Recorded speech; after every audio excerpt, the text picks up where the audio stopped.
Abans de l'any 74, 1974, jo ja treballava pel tema aigües i contaminació a les delta del Llobregat i pràcticament tota la conca del riu. Eh,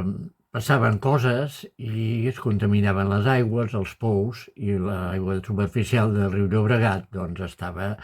feta una cloaca. En el Prat de Llobregat van haver-hi uns episodis i casualment doncs, el senyor Jaume Codina i Vilà n'era l'alcalde i vam tenir algunes reunions al respecte i vam estar parlant de coses del riu i dels llibres que ell escrivia. Era professor de geografia a la universitat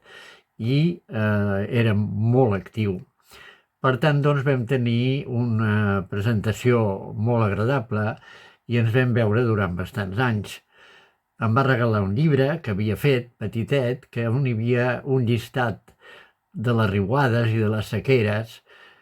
que a mi em va esperonar, com que sóc col·leccionista, doncs a fer una col·lecció de riuades i sequeres als Països Catalans.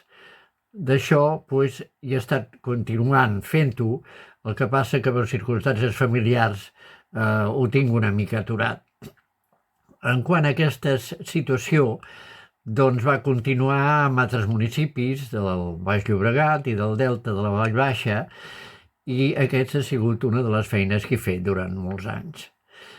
També recordo que en el Centre d'Estudis Comarcals del Baix Llobregat, doncs, un dia em va trucar el seu president, Carles Riba i Romeva, perquè es havia pensat un projecte express, que diríem, on es faria una comissió per la defensa del patrimoni del Baix Llobregat. I aquí es van reunir tota una sèrie d'experts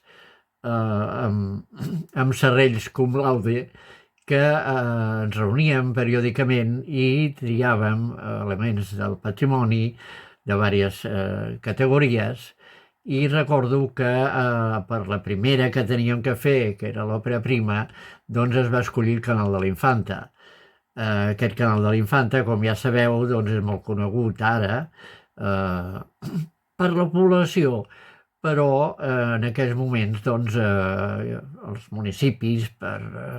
circumstàncies vàries com el tema urbanisme, comunicacions, etc., doncs s'ha anat menjant l'agricultura tan prolífica al delta que, com ja sabeu, doncs, és equivalent quasi al delta del Nil, amb 4 collites any. I per tant doncs, anem substituint el menjar pel ciment. Doncs aquesta comissió va escollir com a primera òpera prima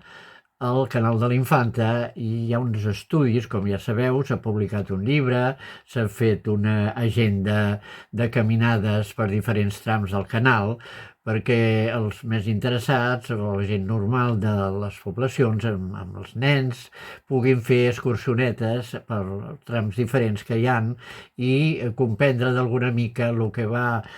representar construir un canal d'aquestes característiques aprofitant uns canals ja que eren molt antics del segle XII a la zona de Papiol. A la marge dreta també hi ha un altre canal, el canal de la marge dreta, que sembla ser que també s'està estudiant per publicar una mica la història d'aquest altre canal. També hem fet altres treballs en col·laboració i pluridisciplinars, com per exemple l'Atles Comarcal del Baix Llobregat i també un llibre pluridisciplinar també on experts van exposar els coneixements i totes les característiques del que és el riu Llobregat, el Baix Llobregat. Aquí, doncs, d'alguna manera